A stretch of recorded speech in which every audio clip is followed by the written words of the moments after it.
सभी मसीह बहन भाइयों को जय मसीह की। प्रभु की आशीष सब पर हो। हमारे पिता परमेश्वर और प्रभु यीशु की ओर से आप सबको अनुग्रह और शांति मिलती रहे। परमेश्वर पिता और हमारे प्रभु यीशु का धन्यवाद करते हैं, जो सारे अनुग्रह का दाता है। वही सब वस्तुओं में प्रथम है और सभी वस्तुएं उसी में स्थिर रहती हैं, और सभी बातों में वही प्रथम और प्रधान है।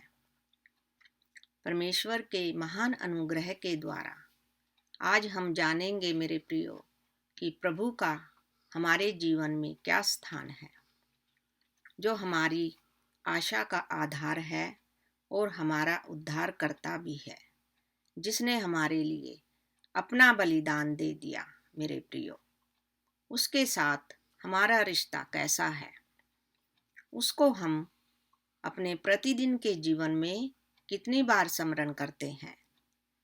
जैसे कि भोजन करने से पहले हम प्रार्थना करते हैं, सोने से पहले, रात को हम प्रार्थना करते हैं और सुबह उठते ही हम प्रार्थना करते हैं।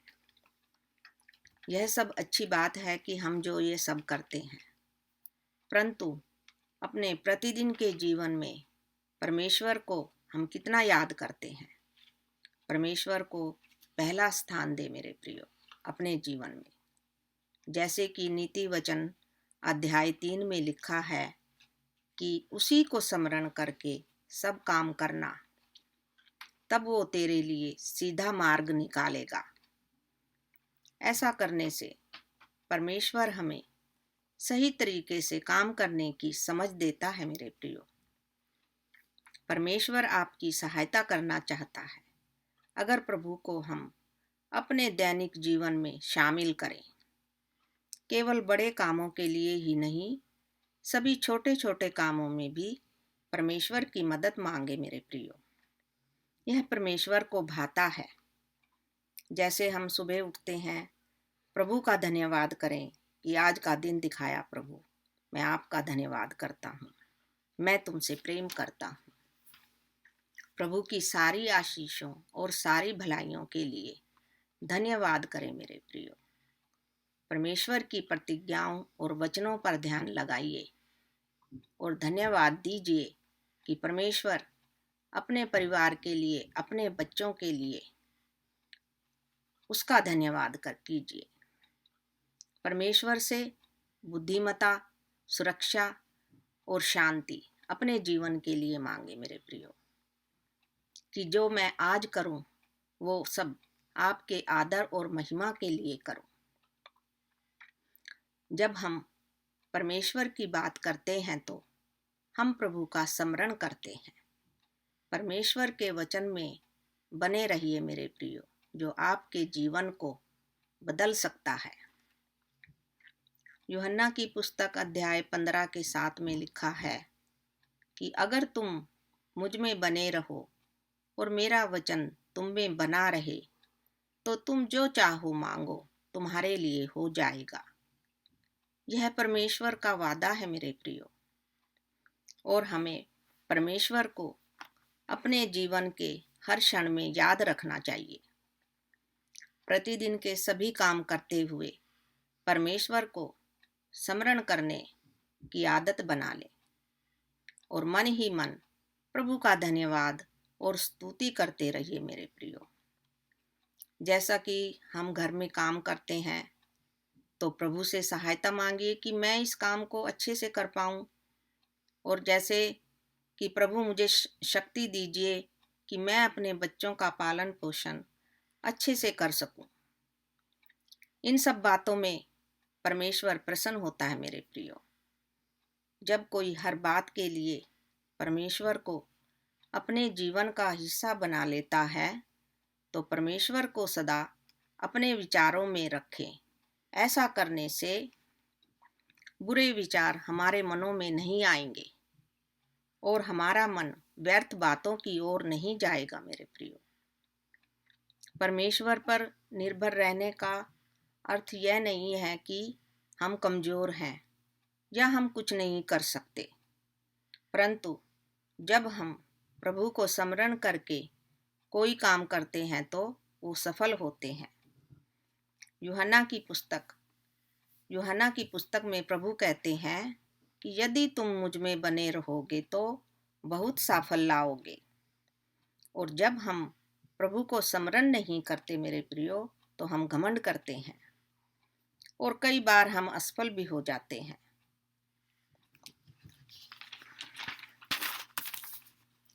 आज सबका जीवन बहुत व्यस्त है मेरे प्रियो। ऐसे में भी हम प्रभु का स्मरण कर सकते हैं अगर हम चाहें तो। जैसे कि हम ड्राइविंग करते हुए कहीं जा रहे हैं तो प्रभु से कहिए कि प्रभु आपका धन्यवाद, आपके स्वर्गदूत मेरी निगरानी कर रहे हैं। इसका अर्थ है कि आप परमेश्वर से सुरक्षा मांग रहे हैं। जैसे आप किसी इंटरव्यू के लिए जाते हैं या किसी मीटिंग में जा रहे हैं तो तब भी आप परमेश्वर का स्मरण करें कि वह आपको सफल करें। प्रभु के साथ समय बिताइए मेरे प्रियो। जब कोई प्रभु को निष्ठा से खोजता है तो परमेश्वर उसको प्रतिफल देता है। कई बार हमारा मन प्रार्थना करने का, बाइबल पढ़ने का नहीं होता, परंतु प्रभु के साथ समय बिताने से हम पाएंगे अनुग्रह, शांति, बुद्धिमता और अच्छे जीवन के लिए प्रभु का धन्यवाद करें। अपने सपनों के लिए जो वही पूरा करता है।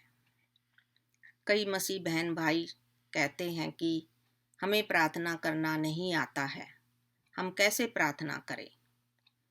जैसे हम एक दूसरे से बात करते हैं और अपने दोस्तों से भी बात करते हैं, वैसे ही आप परमेश्वर से बात कर सकते हैं मेरे प्रियो, क्योंकि परमेश्वर हमारा पिता भी है और हमारा सच्चा दोस्त भी है। और आप जो भाषा बोलते हैं उसी में परमेश्वर से बात करिए, वो सब भाषाओं को समझता है। ऐसा नहीं है कि हम प्रभावशाली में बड़े बड़े शब्द बोलेंगे तो तभी वो हमारी सुनेगा। परमेश्वर तो यही चाहता है कि मनुष्य उसे सच्चे मन से याद करे। जैसे हमारे शरीर को भोजन की जरूरत होती है, वैसे ही हमारी आत्मा को भी आत्मिक भोजन की जरूरत होती है मेरे प्रियो। और आत्मिक भोजन क्या है? वह है परमेश्वर का वचन जो हमारे अंदर बोया गया है। इसीलिए हर दिन समय निकाले अपने मनुष्यत्व को परिपूर्ण करने के लिए। मलाकी की पुस्तक 3:16 में लिखा है, परमेश्वर के पास एक स्मरण पुस्तक है जिसे स्वर्गदूत लिखते हैं। वह लगातार परमेश्वर के सामने खुली रहती है। जब भी कोई प्रभु को स्मरण करता है, उसकी प्रतिज्ञाओं पर ध्यान लगाता है और उसकी स्तुति करता है, धन्यवाद करता है, तो स्वर्गदूत उसे लिखते हैं और परमेश्वर को बताते हैं कि वो फलां व्यक्ति के बारे में लिख रहे हैं। दिन भर में हम जो भी करते हैं परमेश्वर उन्हें जानता है मेरे प्रियो। परमेश्वर को सदा अपने विचारों में रखें और अपने जीवन के हर हिस्से में शामिल करें। और ऐसा करने से आपका मन व्यर्थ बातों की ओर नहीं जाएगा और आपको सकारात्मक ऊर्जा मिलेगी। परमेश्वर को अपने जीवन में पहला स्थान दे मेरे प्रियो। वो आपको उस स्थान पर ले जाएगा जो आप अपने बलबूते पर नहीं जा सकते, और परमेश्वर आपके सब प्रयासों को सफल करेगा। इसीलिए परमेश्वर को हर समय स्मरण करें और इतना स्मरण करें कि स्वर्गदूत लिखते लिखते थक जाएं। इस प्रकार आप सारी बातों में परमेश्वर को सदा अपने विचारों में रखें। और जब हम परमेश्वर में बने रहते हैं तो परमेश्वर हमारे सारे प्रयासों को सफल करता है और एक नया अभिषेक, नया प्रतिफल, चंगाई, बहाली, भरपूरी, शांति हमारे जीवन में देता है। आप किसी भी बात के लिए निराश और परेशान ना हो मेरे प्रियो। अपने आप को कमज़ोर मत समझिए, क्योंकि परमेश्वर आपको हर परिस्थिति में मजबूत करेगा। इस बात को हमेशा याद रखें कि आप परमेश्वर की संतान हैं। आप साधारण नहीं हैं मेरे प्रियो, आप विशेष हैं। अपने आप को पहचानिए। आप सबको प्रभु का अनुग्रह और शांति बहुतायत से मिले। नया साल आपकी आशीषों का साल हो मेरे प्रियो। प्रभु की स्तुति हो, प्रभु का धन्यवाद हो। आमीन।